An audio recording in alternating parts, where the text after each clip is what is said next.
رسول اللہ صلی اللہ علیہ وسلم کی ذات سے محبت کرنے والا تھا، رسول اللہ کی ذات کو ماننے والا تھا، حتیٰ کہ اس نے اپنے گھر کی جو تعمیر کی تھی وہ اس انداز میں کی تھی کہ جب صبح اٹھے پہلی نظر اگر پڑے تو رسول اللہ صلی اللہ علیہ وسلم کے چہرے پر پڑے۔ گھر کی تعمیر بھی اس انداز میں ہے کہ یہ میرا بھتیجا میری آنکھوں کے سامنے پلے بڑھے۔ اور یہ بات صرف ابو لہب کی نہیں ہے، کفار مکہ اور قریش مکہ بھی رسول اللہ صلی اللہ علیہ وسلم کو چلتا ہوا دیکھتے تھے تو کہتے تھے صادق آ رہا ہے، امین آ رہا ہے۔ رسول اللہ صلی اللہ علیہ وسلم کی ذات انہوں نے بھی مانی، حتیٰ کہ رسول اللہ صلی اللہ علیہ وسلم نے جب یہ کہا میں نے تمہارے درمیان ایک عرصہ بتایا ہے، کیا تم یہ سمجھتے ہو میں تم سے جھوٹ بولوں گا؟ اگر میں کہوں پہاڑ کے پیچھے سے ایک لشکر آ رہا ہے تو کیا یہ میں سمجھتے ہو جھوٹ بولوں گا؟ ہرگز نہیں۔ آپ کی ذات کا انکار، آپ کے صادق اور امین ہونے کا انکار کفار مکہ اور قریش مکہ نے بھی نہیں کیا۔ اختلاف بھائی نے کچھ آپ کے سامنے رکھا، یہیں سے میں آج اپنی بات کا آغاز کرتا ہوں۔ اصل اختلاف رسول اللہ صلی اللہ علیہ وسلم کے ساتھ کیا تھا؟ ابو لہب کا ابو بکر سے فرق کیا ہے؟ ایک ابو لہب ہے، ایک ابو بکر ہے، دونوں کا فرق کیا ہے؟ ایک نے صرف ذات کو مانا، دوسرے نے ذات کے ساتھ ساتھ اس رسول اور پیغمبر کی بات کو بھی مانا۔ حتیٰ کہ ایک موقع آپ کو علم ہے ایسا آیا کہ حضرت ابو بکر اس رات مکہ میں نہیں تھے، آئے امیہ بن خلف، ابو جہل، سارے آپس میں جو ہم جولی ہیں بیٹھے ہوئے ہیں، آج پلاننگ کر رہے ہیں، منصوبہ بنا رہے ہیں کہ ابو بکر کو آج گھیر لیں گے، آج ابو بکر کو پکڑ لیں گے۔ ابو بکر آ گئے۔ ابو بکر بتائیے کیا آپ کی عقل میں یہ بات آتی ہے کہ ایک شخص راتوں رات فلسطین گیا، فلسطین سے ساتوں آسمان کی سیر کر کے آیا اور واپس آیا تو رات کا ابھی ایک پہر بھی نہیں تھا گزرا؟ ابو بکر نے کہا یہ بات عقل میں تو نہیں آتی۔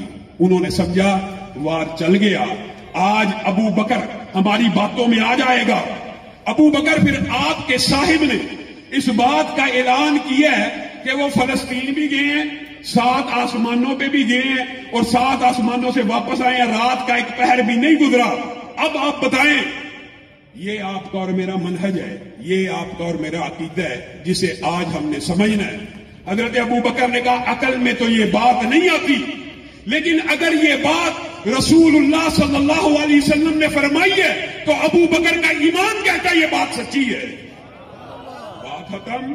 یہ آپ کا اور میرا منہج ہے، یہ آپ کا اور میرا عقیدہ ہے کہ رسول اللہ کی جس طرح ذات اعلیٰ ہے اسی طرح رسول اللہ صلی اللہ علیہ وسلم کی بات اعلیٰ۔ کتنی اعلیٰ؟ وما ينطق عن الهوى ان هو الا وحی یوحی۔ یہ تو آپ نے سنا، بہت زیادہ سنا۔ رسول اللہ اپنی مرضی سے بولتے ہی نہیں، جب بھی بولتے ہیں وحی کے تابع ہو کے بولتے ہیں۔ لیکن ایک واقعہ آپ نے کچھ کم سنا۔ وہ واقعہ کیا ہے؟ وہ واقعہ یہ ہے کہ عبداللہ بن عمر، آپ کو علم میں ہونا چاہیے، یہ عبداللہ بن عمر بن العاص ہیں، ان کے پاس لکھی ہوئی سب سے زیادہ حدیثیں ہیں۔ ویسے تو آپ کو علم ہے حضرت ابو ہریرہ کی روایات زیادہ ہیں، لیکن لکھی ہوئی کتابت میں ان کے پاس سب سے زیادہ ہے۔ کیوں؟ یہ رسول اللہ کی ہر بات کو لکھ لیا کرتے تھے، ہر بات کو لکھ لیا کرتے تھے۔ آج معاشرے کے اندر استخفاف حدیث، استحکار حدیث، انکار حدیث کا جتنا بھی فتنہ ہے وہ سارا جس فلسفے کی بنیاد کے اوپر ہے، اس دور میں بھی وہ فلسفہ موجود تھا۔ کیسے؟ عبداللہ بن عمر بن العاص ہر بات کو لکھ لیا کرتے تھے، تو کفار مکہ نے اور قریش مکہ نے اور ارد گرد کے لوگوں نے ان کو ایک وسوسہ ڈالا۔ کیا کہا؟ رسول اللہ بشر، رسول اللہ بشر ہیں، یتکلم فی الغضب والرضا، وہ کبھی غصے میں بولتے ہیں اور کبھی خوشی میں بولتے ہیں، آپ ہر بات کو لکھ لیتے ہیں۔ یہ وسوسہ آج انکار حدیث کا سب سے بڑا سرخیز غامدی آپ کو ڈالتا ہے کہ رسول اللہ کی ایک زندگی بشری ہے، ایک زندگی نبوی ہے۔ کون بیان کرے گا، کون فیصلہ کرے گا کہ یہ نبوی زندگی میں فرمان ہوا تھا، یہ بشری زندگی میں فرمان ہوا تھا؟ اسی طرح کا مغالطہ وہاں پہ بھی ڈالا گیا. اب انہوں نے لکھنا چھوڑ دیا. رسول اللہ صلی اللہ علیہ وسلم باہر آئے, دیکھا عبداللہ بن عمر بن العاص نہیں لکھ رہے. کہا کیا بات ہے؟ واقعہ لمبا چوڑا مختصر آپ کے سامنے رکھتا ہوں. انہوں نے کہا اس طرح مجھے قریشیوں نے یہ وسوسہ ڈالا, اشکال ڈالا کہ آپ تو بشر ہیں, کبھی غصے میں ہوتے ہیں, کبھی خوشی میں ہوتے ہیں, تو غصے والی بات بھی میں لکھ لیتا ہوں. شاید آپ کا مقصود نہ ہو, شاید آپ چاہتے نہ ہو, تو آپ کے منہ سے نکل جاتی ہو. خوشی میں بھی کوئی ہو سکتا ہے کلمہ ایسا آپ کے منہ سے نکل جاتا ہو. تو وہاں پہ رسول اللہ صلی اللہ علیہ وسلم نے آپ کا اور میرا عقیدہ, آپ کا اور میرا منہج بیان کیا. وہ کیا؟ رسول اللہ صلی اللہ علیہ وسلم نے ارشاد فرمایا, اکتب اکتب فوالذی نفسی بیدی فوالذی نفسی بیدی, لکھا کر اس ذات کی قسم جس کے ہاتھ میں محمد صلی اللہ علیہ وسلم کی جان ہے, ما یخرج منہ الا حق, اس زبان سے حق کے علاوہ کچھ نہیں نکلتا. لکھا کر.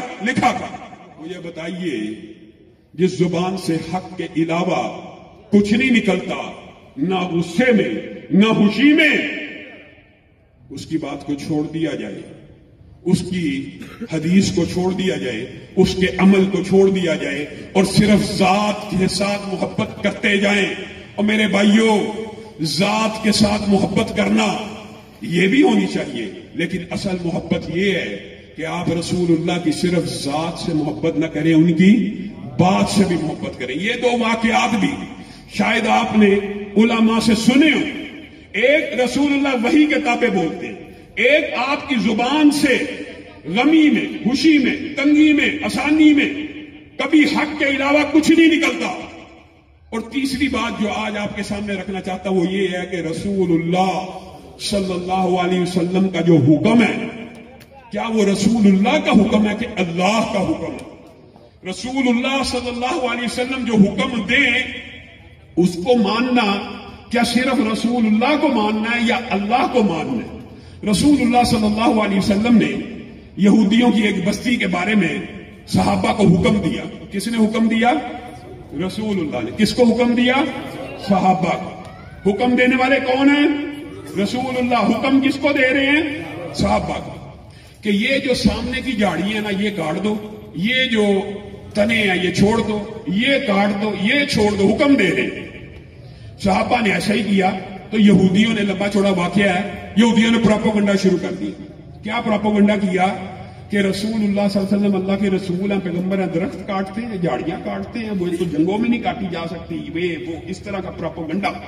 کہ یہ بات عقل کے خلاف ہے, منطق کے خلاف ہے کہ رسول اللہ صلی اللہ علیہ وسلم یہ حکم دے رہے ہیں. صحابہ کو مغالطہ ڈالا, وسوسہ ڈالا, صحابہ کو وسوسہ ڈالنے کی کوشش کی, تو آسمان سے آیتیں نازل ہونا شروع کی. کیا نازل ہوئی؟ ما قطعتم من لینۃ او ترکتموها قائمۃ علی اصولها فباذن اللہ. پڑھیے, فباذن اللہ. نہیں تم نے کوئی جاڑی کاٹی, نہیں کوئی جاڑی تم نے چھوڑی, اس کا حکم کس نے دیا؟ اللہ نے. اللہ کے حکم سے کاٹی گئی اور اللہ کے حکم سے چھوڑی گئی. حکم دینے والے کون تھے؟ حکم کس نے دیا تھا؟ کس کو دیا تھا؟ اللہ کہہ رہا میں نے دیا ہے. رسول اللہ صلی اللہ علیہ وسلم کی حدیث کو میں اور آپ صحیح معنوں میں سمجھ نہیں سکے. رسول اللہ کے قول فعل عمل کی ہم نے وہ قدر و قیمت جو ہونی چاہیے, وہ قدر و قیمت ہمیں سمجھ نہیں آئی. آج اس بات کو سمجھ کے جائیے کہ دین کس چیز کا نام ہے, شریعت کس چیز کا نام ہے, اسلام کس چیز کا نام ہے. حدیث جبریل مشہور ہے, آپ سب کو میں پڑھوں گا تو یاد آ جائے گی. ایک شخص رسول اللہ صلی اللہ علیہ وسلم کی بارگاہ میں آیا, صحابہ اس کو نہیں تھے پہچانتے, تو کہنے لگے یہ تو لازمی مسافر ہے. لیکن اس کے کپڑوں کو دیکھا تو بالکل تر و تازہ, جیسے آج کل استری ہوئے ہوتے, نیٹ اینڈ کلین. کہا مسافر ہوتا تو کپڑے خراب ہوتے, لیکن شکل سے مسافر ہے, پہچانتے ہیں میں نہیں, تو یقینی بات ہے مسافر ہے. خیر اس حدیث سے محدثین نے 10 سے زیادہ مسائل اخذ کیے ہیں, ان میں سے صرف ایک نقطہ آج آپ کے سامنے رکھنا ہے. وہ آ کے رسول اللہ صلی اللہ علیہ وسلم کی بارگاہ میں بیٹھ گیا اور آ کے کہنے لگا ما هو الاسلام, ما هو الایمان, ما هو الاحسان. اسلام کیا ہے, احسان کیا ہے, ایمان کیا ہے. اب جب بھی کوئی بندہ عام فہم بات ہے کسی سے سوال کرے تو اس کا مطلب ہوتا ہے اسے معلوم نہیں. سوال جو کر رہا ہے تو معلوم نہیں. انداز عجیب ہے کہ نبی کریم صلی اللہ علیہ وسلم سے سوال کر رہا ہے جیسے معلوم نہیں ہے, اور جب رسول اللہ صلی اللہ علیہ وسلم جواب دیتے ہیں وہ سب جوابات آپ کو آتے ہیں. جو جواب دیتے ہیں تو آگے سے کیا کہتا ہے؟ صدقتا. آگے سے تصدیق کرتا ہے جیسے پہلے سے علم ہے. ابھی پہلے سے علم تھا تو سوال کیوں کیا؟ اور اگر سوال کیا تو رسول اللہ کے جواب دینے کے بعد تصدیق کیوں کرتا ہے؟ میرے بھائیو, جب وہ شخص چلا گیا تو رسول اللہ صلی اللہ علیہ وسلم نے صحابہ سے کہا تمہیں پتا کون آیا تھا؟ کہا ہمیں علم نہیں ہے. کہا جبریل امین آئے تھے 7 آسمانوں کے اوپر سے. کیا کرنے کے لیے آئے تھے؟ ایک آپ کا اور میرا منہج بیان کرنے کے لیے. آسمان سے جبریل امین آئے, صحابہ کو جو منہج دیا, جو عقیدہ دیا, جو فلسفہ دیا, جو نقطہ دیا, جو نظریہ دیا, وہ یہ تھا تمہیں تمہارا دین سکھانے کے لیے آئے. کیا کرنے آئے ہیں؟ تمہیں تمہارا دین سکھانے. جبریل امین آسمان سے آئے ہیں کیا کرنے کے لیے؟ دین سکھانے کے لیے. جبریل نے کیا سکھایا؟ جبریل نے وہ کون سا دین سکھایا؟ یہ بات نقطے کی اور سمجھنے کی ہے, ہمیشہ کے لیے پلے سے باندھ لیجئے. جبریل آسمان سے دین سکھانے آتے, رسول اللہ اعلان کر دیتے کہ آسمان سے جبریل امین آئے, آپ کے سامنے گفتگو کریں گے, تقریر کریں گے. حدیث تقریری بھی بن جاتی, آپ کو سمجھا بھی جاتے. نہیں, دین سکھانے آئے, دین سکھانے آئے ہیں. اور دین کیا سکھا کے دیں کہ جب تک رسول اللہ کی زبان سے کوئی حکم, کوئی لفظ, کوئی تشریح ادا نہ ہو جائے وہ اس وقت تک دین نہیں بن سکتی, چاہے آسمان سے جبریل امین کا نزول کیوں نہ ہو جائے. ادا کون کرے گا؟ رسول اللہ, تو دین بنے گا. ادا رسول اللہ کریں گے تو دین بنے گا. اس کی ایک مثال عام فہم یوں سمجھیے. رسول اللہ صلی اللہ علیہ وسلم ایک دن حج کے بارے میں گفتگو فرما رہے تھے. حج کے بارے میں ایک بندے کے ذہن میں سوال آ گیا, وہ کھڑا ہو گیا, کہنے لگا افی کلی عامن یا رسول اللہ, کیا ہر سال حج فرض ہے صاحب استطاعت کے اوپر؟ سوال کا آ جانا کوئی چمبے کی بات نہیں ہے. رسول اللہ نے اسے اعراض کیا, رسول اللہ نے جواب نہ دیا. اس نے پھر کیا, پھر رسول اللہ نے جواب نہ دیا, پھر کیا, پھر نہ جواب دیا. یعنی رسول اللہ صلی اللہ علیہ وسلم اس کو اوائڈ کر رہے ہیں. اور جب کچھ عرصہ گزر گیا تو رسول اللہ نے کہا اب کہاں ہے وہ سوال کرنے والا, اس کو بلایا جائے. اور میرے بھائیو, یہ آپ کا اور میرا عقیدہ ہے, یہ میرا اور آپ کا سچا سیدھا منہج ہے. اس کو بلایا جائے. آگے آپ مجھ سے سوال کر رہے تھے کہ کیا ہر سال فرض ہے؟ جی ہاں, میں سوال کر رہا تھا کہ کیا ہر سال فرض ہے صاحب استطاعت کے اوپر؟ تو رسول اللہ صلی اللہ علیہ وسلم نے آپ کا اور میرا منہج بیان کیا. کیا کہا؟ لو قلت نعم, لو قلت نعم.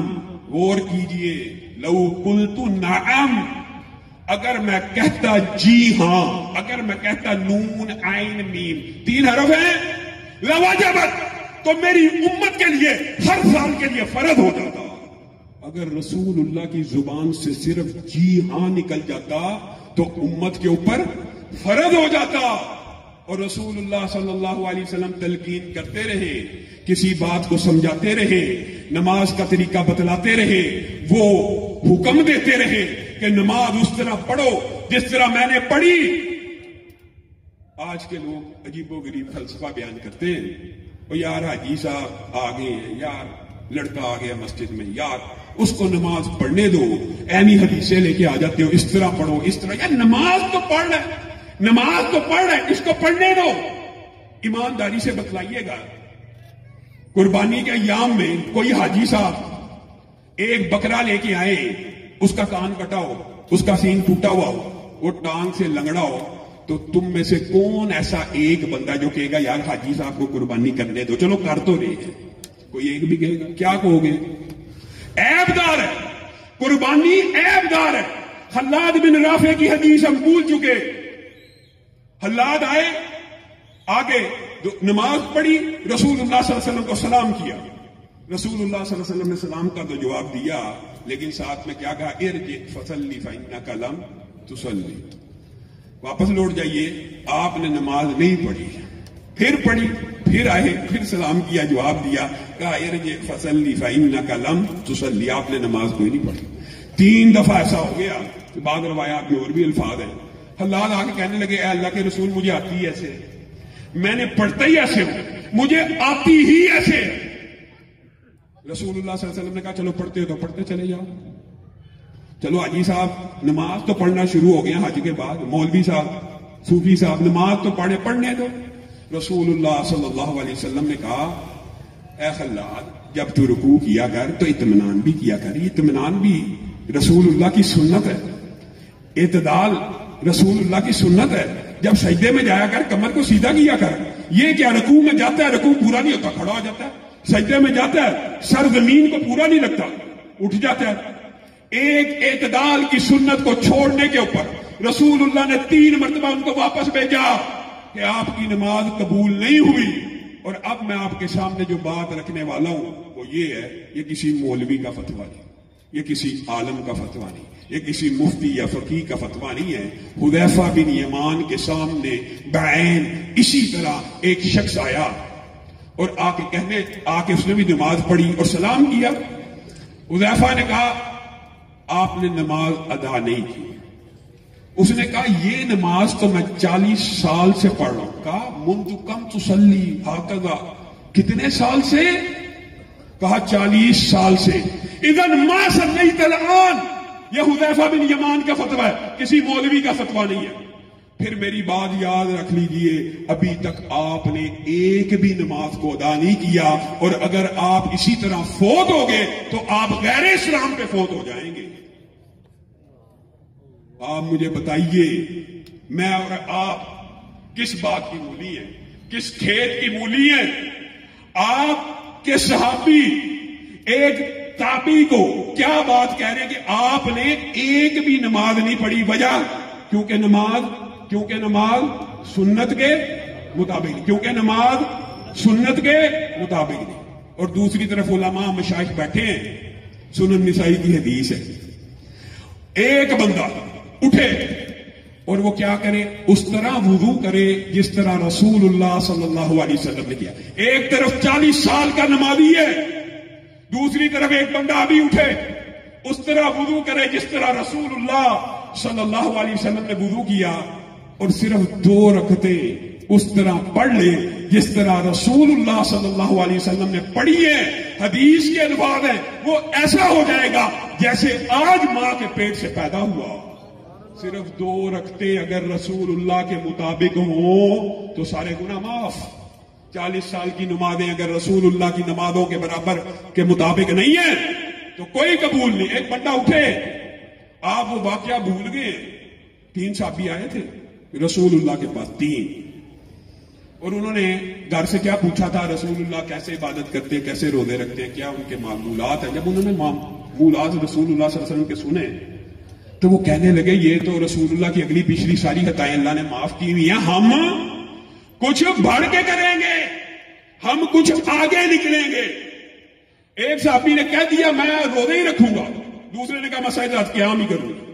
2 نے آگے بڑھنے کی کوشش کی، تیسرے نے کہا رسول اللہ کے تو اگلے پچھلے سب معاف ہیں، رسول اللہ نے تو شادیاں کی، میں آج کے بعد شادی نہیں کروں گا، میں متقی بن جاؤں گا، میں رہبانیت کو اختیار کروں گا۔ 3 صحابہ نے کیا نہیں، کون ہے؟ صحابہ۔ اگر یہ بات سمجھ آ جائے تو معاشرے سے فرقہ واریت بدعات کا خاتمہ ہو جائے۔ 3 صحابہ نے ارادہ کیا، نیت نیک ہے کہ بد ہے۔ ایک صحابی کہہ رہا میں ساری زندگی روزے رکھوں گا، ایک کہہ رہا میں ساری زندگی قیام کروں گا، ایک کہتا میں شادی نہیں کروں گا۔ نیک نیت ہی ہے کہ بد نیت ہے؟ رسول اللہ کو خبر مل گئی کہ 3 بندے ابھی آئے ہیں اور ایسی باتیں کر کے گئے ہیں۔ رسول اللہ نے فوری ان کو طلب کیا اور جواب میں آپ کا اور میرا منہج اور عقیدہ بیان کیا۔ کیا کہا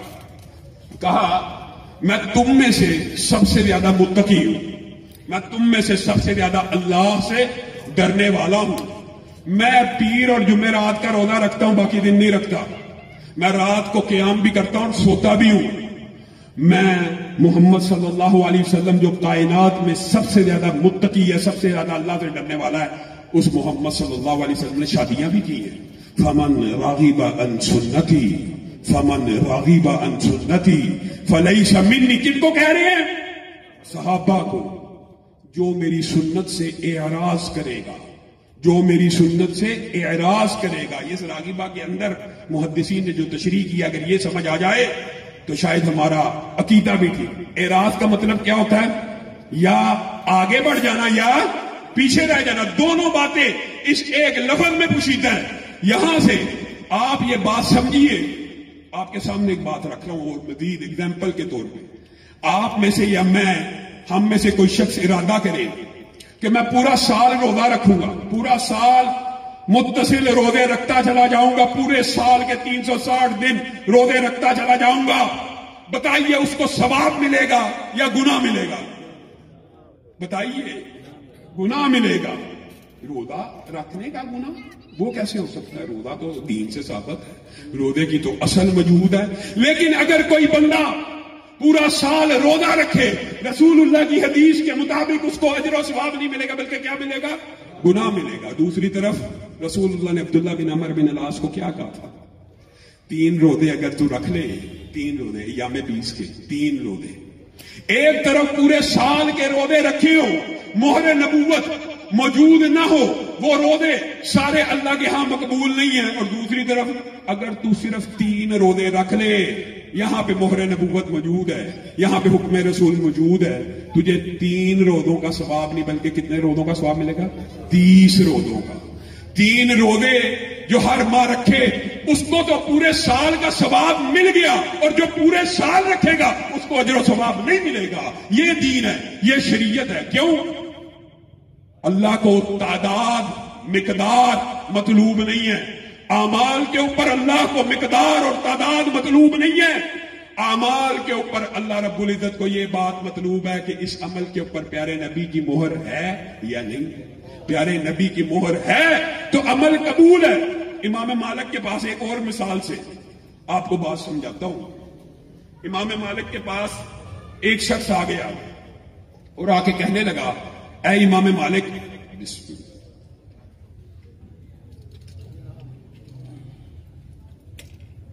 میں مسجد النبوی سے احرام کی تلبیہ پکارنا چاہتا ہوں.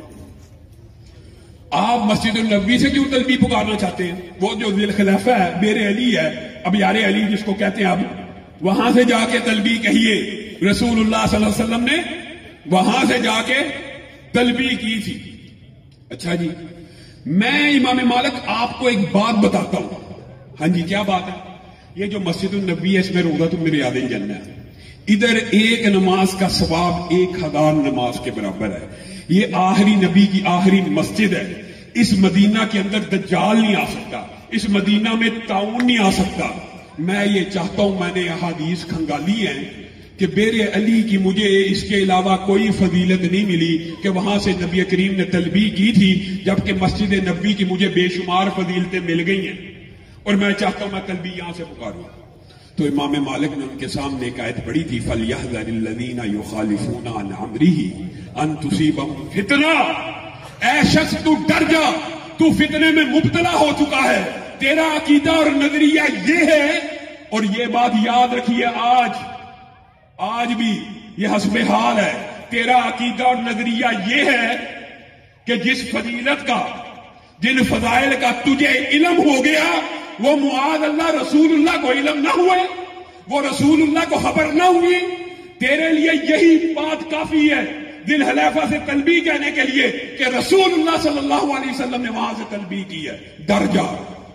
آج ہمارا ذہن یہ ہے، نیکی کا کام ہی ہے نا، فضائل کا کام ہی ہے نا، اچھا کام ہی ہے نا، نیت نیک ہے تو کر لیجئے، حرج کیا ہے؟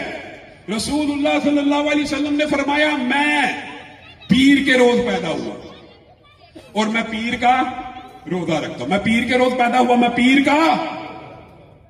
ایک بندہ کہ نہیں میں پیر کا روزہ نہیں، رسول اللہ جب پیدا ہوئے میں اس دن عید کروں گا. روزے کے دن عید، جس چیز کو رسول اللہ صلی اللہ علیہ وسلم نے اپنی پیدائش سے خاص کیا اور ہفت روزے کے ساتھ خاص کیا. میں پیر کو پیدا ہوا، میں پیر کا روزہ رکھتا ہوں. ایک مولوی اٹھے وہ کہ نہیں میں پیر کو عید مناؤں گا. بتائیے اس نے رسول اللہ کے حکم کو مانا یا اپنی اجتہاد اور اپنی رائے کو مانا؟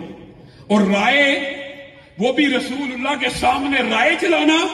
حضرت عمر نے پوری زندگی میں ایک مرتبہ صلح حدیبیہ کے موقع کے اوپر رسول اللہ کی بارگاہ میں آ کے یہ بات کہی تھی، اے اللہ کے رسول کیا ہم حق پہ نہیں ہیں؟ حق پہ؟ کیا وہ باطل نہیں ہے؟ باطل ہے۔ تو پھر یہ شرائط کیسی ہے؟ یہ کیسی شرائط ہے؟ رسول اللہ نے کیا جواب دیا تھا؟ انی رسول اللہ، میں اللہ کا رسول ہوں عمر، بات ختم۔ حضرت عمر کہتے ہیں پھر مدتیں بیت گئی، میں 10 برس زندہ رہا، جہاد کرتا رہا، صدقے دیتا رہا کہ اللہ اس دن کی خطا میری معاف کر دے۔ اور میں اور آپ رسول اللہ صلی اللہ علیہ وسلم کی حدیث کے سامنے اپنی رائے بھی چلا لیں، اپنی فقہ بھی چلا لیں، اپنے اجتہادات کو بھی چلا لیں، اپنے قول کو بھی چلا لیں، اپنے فعل کو بھی چلا لیں۔ اور ایک بات، یہ بات بھی یاد رکھنے کی ضرورت ہے، آج کل ایک فلسفہ اور نکلا ہوا، قرآن پاک کو جی براہ راست سمجھنا چاہیے، انکار حدیث، صرف قرآن، صرف قرآن، صرف قرآن، قرآن پاک براہ راست پڑھو، قرآن پاک کو ترجمے سے پڑھو، قرآن پاک کو لغت کے ذریعے سمجھو۔ اور میرے بھائیو، اللہ کی قسم، رسول اللہ صلی اللہ علیہ وسلم صرف شارح نہیں ہے، شارح بھی ہیں، شارح بھی رسول اللہ ہے۔ وَأَنزَلْنَا إِلَيْكَ الذِّكْرَ لِتُبَيِّنَ لِلنَّاسِ مَا نُزِّلَ إِلَيْهِمْ، اللہ کہہ رہا ہے آپ کے اوپر قرآن نازل کیا، آپ بیان کریں کہ اللہ نے کیا بیان کیا، لوگ نہ بیان کریں، اللہ نے کیا بیان کیا وہ آپ بیان کریں۔ ساری دنیا کے منکرین حدیث جمع ہو جائے قصر نماز کو، قرآن پاک میں قصر نماز ہے لیکن قرآن پاک سے ثابت نہیں کر سکتے، کیا وجہ؟ فَلَيْسَ عَلَيْكُمْ جُنَاحٌ أَن تَقْصُرُوا مِنَ الصَّلَاةِ إِنْ خِفْتُمْ أَن يَفْتِنَكُمُ الَّذِينَ كَفَرُوا، کیوں نہیں ثابت کر سکتے؟ فَلَيْسَ عَلَيْكُمْ جُنَاحٌ أَن تَقْصُرُوا مِنَ الصَّلَاةِ إِنْ خِفْتُمْ أَن يَفْتِنَكُمُ الَّذِينَ كَفَرُوا۔ اس آیت کا ترجمہ یہ ہے تمہارے پہ کوئی حرج نہیں کہ تم نمازوں کو قصر کر لیا کرو، آگے کیا؟ ان خفتم، اگر تمہیں خوف ہو کفار کے حملے کا، اگر تمہیں خطرہ ہو کفار کے حملے کا، تب نماز قصر کر لیا کرو۔ اب یہ تو قرآن پاک میں قید لگائی ہوئی ہے، کفار کے حملے کا خطرہ ہو تو نماز قصر کرنی ہے۔ آپ اور میں کیوں قصر کر رہے ہیں؟ کسی منکرین حدیث سے پوچھ لیجیے کہ آپ قصر کس بنیاد پہ کرتے ہیں۔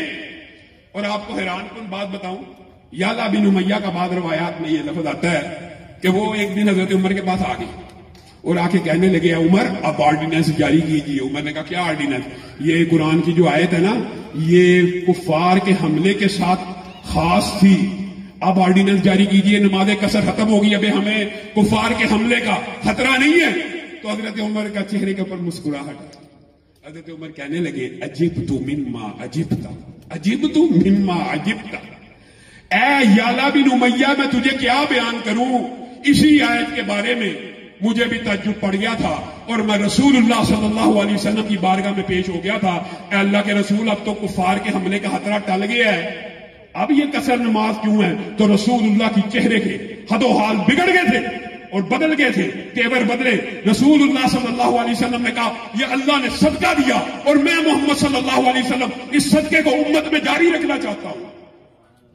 بتائیے رسول اللہ جو قرآن پاک کی آیت کی تشریح کریں گے، حضرت عمر کے بارے میں محدث ہے، محدث جن کے زبان سے حق کے علاوہ کچھ نہیں نکلتا، جن کے فضائل ہیں، جن کی عام امتی کی خواب تو حجت نہیں ہے لیکن رسول اللہ کی خواب تو حجت ہے نا۔ رسول اللہ نے خواب میں دیکھا تھا عمر کو لمبی قمیض، اور تعبیر کیا کی؟ تعبیر بھی رسول اللہ نے کر دی، دین کا علم ہے، دین کا علم۔ وہ عمر بھی اگر قرآن پاک کو براہ راست سمجھنے کی کوشش کرتا ہے تو خطا کا امکان ہے۔ اور صرف ایک بات نہیں ہے، یہ آیتیں متعدد ہیں۔ حضرت عدی بن حاتم کے بارے میں آپ جانتے ہیں کہ جس وقت یہ آیت نازل ہوئی کلوا واشربوا حتی یتبین لکم الخیط الابیض من الخیط الاسود، حیران کن بات ہے، غامدی صاحب ذرا غور کریں، لغت کے ذریعے قرآن پاک کو سمجھیں گے، صحابی بھی لغت کے ذریعے رسول اللہ کی حدیث کے بغیر، تشریح کے بغیر اگر سمجھنے کی کوشش کرتا ہے تو کیا مغالطہ پڑ سکتا ہے؟ عدی بن حاتم نے اپنے سرانے کے اوپر 2 داغے رکھے، ایک سفید داغا اور ایک کالا داغا، اور دیکھنے لگے، کھاتے پیتے رہے، جب روشنی بڑھ گئی، جب کالا الگ ہو گیا سفید الگ ہو گیا، تب تک کھاتے پیتے رہے۔ اگلے دن رسول اللہ صلی اللہ علیہ وسلم کی بارگاہ میں پیش ہوئے، رسول اللہ بھی مسکرانا شروع ہو گئے، اے عدی تو نے قرآن پاک کو کیا سمجھا؟ اور یہ سفید اور کالے داغے سے مراد اصلی سفید اور کالا داغا نہیں تھا، ایک صبح کی سفیدی تھی، ایک رات کی تاریکی تھی، اس سے مراد یہ تھی۔ اگر براہ راست حدیث کے بغیر قرآن پاک کو بھی سمجھنے کی کوشش کرو گے، الذین آمنوا ولم یلبسوا ایمانہم بظلم اولئک لہم الامن وہم مہتدون۔ صحابہ کو یہ آیت بڑی چوبی اور آگے کہنے لگے اللہ کے رسول اتنی سخت آیت کہ جو بندہ اپنے جانوں کے اوپر ظلم نہ کرے، یہ کیسے ہو سکتا ہے؟ ظلم تو ہر بندہ کرتا ہے، یہ ممکن نہیں ہے، گناہ نہ ہو، کہیں نہ کہیں ظلم تو ہو جاتا ہے، کمی کوتاہی ہو جاتی، صرف جنت اسی کے لیے، صرف امن اسی کے لیے، صرف ہدایت اسی کے لیے جو ظلم نہ کرے۔ رسول اللہ صلی اللہ علیہ وسلم مسکرانا شروع کیا۔ پہلے تو ایک ایک صحابی کا فہم تھا نا، یہاں پہ صحابہ کٹھے آئے، تم نے قرآن پاک کو کیا سمجھا؟ اس سے مراد یہ نہیں ہے ان الشرک لظلم عظیم، اس سے مراد شرک ہے کہ شرک کی آمیزش ایمان میں نہیں ہونی چاہیے۔ آگے آئیے، من یعمل سوءا یجزا بہ، یہ مغالطہ حضرت ابو بکر کو لگا۔ آگے اللہ کے رسول کی بارگاہ میں اور صحابہ کو بھی اس آیت کے بارے میں بھی بڑا شدید لگی۔ اللہ کے رسول، جو بندہ عمل کرے گا برا، اس کو اس کا بدلہ یقینی اور لازمی طور پہ ملے گا۔ رسول اللہ صلی اللہ علیہ وسلم مسکرانا شروع ہو گئے۔ ابو بکر، آپ نے قرآن پاک کو کیا سمجھا؟ الست تمرض الست تحزن، کیا تجھے بیماری نہیں لگتی؟ کیا تجھے غم نہیں لگتا؟ کیا تجھے مصیبت نہیں آتی؟ جب بھی کوئی مصیبت آتی ہے گناہ مٹ جاتے ہیں، ضروری نہیں بدلا ہوا۔ جب بھی بندہ استغفار کرتا ہے گناہ مٹ جاتے ہیں۔ گویا آپ کے سامنے یہ بات رکھنے کا مقصد یہ ہے کہ دین کس چیز کا نام ہے؟ رسول اللہ صلی اللہ علیہ وسلم کے قول کا، فعل کا، عمل کا، حتیٰ کہ قرآن پاک کی تشریح بھی کس کی قبول ہوگی؟ رسول اللہ صلی اللہ علیہ وسلم کی۔ اور آج کل ایک فلسفہ تحقیق کے اس حوالے سے ایک بات کر کے میں اپنی بات کے اختتام کی طرف بڑھوں گا۔ رسول اللہ صلی اللہ علیہ وسلم نے 3 جرنیل صحابہ کو کہا انطلقوا حتی تأتوا روضۃ خاخ، یہاں سے چلو اور روضہ خاخ نامی وادی میں جب پہنچو گے تو وہاں پہ ایک عورت ہوگی، ماہا کتاب، اس کے پاس ایک رسالہ ہے، وہ پکڑ لانا، ہاتھ ہے۔ یہ تینوں علی، مقداد چلے گئے، زبیر جرنیل صاحب۔ جب وادی خاک میں پہنچے وہ عورت وہاں پہ موجود تھی، کجاوا بھی موجود ہے، اونٹ بھی موجود ہے، عورت بھی موجود ہے۔ انہوں نے اچھی طرح سامان کی تلاشی لی، عورت کی تلاشی لی، خط نہ ملا، خط نہ ملا۔ اب کسی عام بادشاہ کے نمائندے ہوتے یا قاصد ہوتے تو وہ بادشاہ کو کیا کہتے کہ آپ کو جو اطلاع ملی ہے وہ غلط ہے، آپ کو جو اطلاع ملی ہے وہ غلط ہے، اور عورت کے پاس کوئی لیٹر نہیں ہے۔ یہاں پہ صحابہ نے آپ کا اور میرا منہج بیان کیا۔ عورت نے کہا آپ کو اطلاع ملی ہے، میرے پاس ہاتھ ہے، میرے پاس کوئی ہاتھ نہیں ہے، میرے پاس کوئی ہاتھ نہیں ہے۔ آگے میں صحابہ کا میں مفہوماً آپ کے سامنے رکھ رہا ہوں، جو جواب ہے وہ یہ ہے کہ تحقیق تو کہتی ہے، تفتیش تو کہتی ہے کہ خط تیرے پاس نہیں۔ آج کل یہی فلسفہ ہے نا، یہ جی سائنسی تحقیق کے مطابق یہ بات پوری نہیں اترتی، یہ بات تحقیق تو کہتی ہے خط تیرے پاس نہیں، تفتیش اور تلاشی بھی کہتی ہے ہاتھ تیرے پاس نہیں، لیکن ہمارا ایمان کہتا ہے ہاتھ تیرے پاس ہے، نکال دے۔ لَتُخْرِجِنَّ الْكِتَابَ أَوْ لَنُلْقِيَنَّ الثِّيَابَ، اگر تو نے خط نہ نکالا، ہم یہ برہنہ کر کے، ہم تجھے ننگا کر کے تلاشی لیں گے اور پھر تجھے ہاتھ دینا پڑے گا۔ اور عورت نے ایسا چکما دیا ہوا تھا کہ اگر وہ برہنہ تلاشی بھی لیتے تو ہاتھ نہ ملتا، لیکن عورت کو سمجھ آ گئی یہ کسی عام بادشاہ کے بھیجے ہوئے نہیں ہے، ان کا ایمان ہے، ہاتھ میرے پاس ہے۔ آرام سے بالوں کی چوٹی کے اندر ایک طے کی ہوئی پرچی نکالی اور صحابہ کو تھما دی۔ رسول اللہ کی کوئی بات، رسول اللہ کی کوئی حدیث ممکن نہیں ہے کہ وہ حجت نہ ہو، دلیل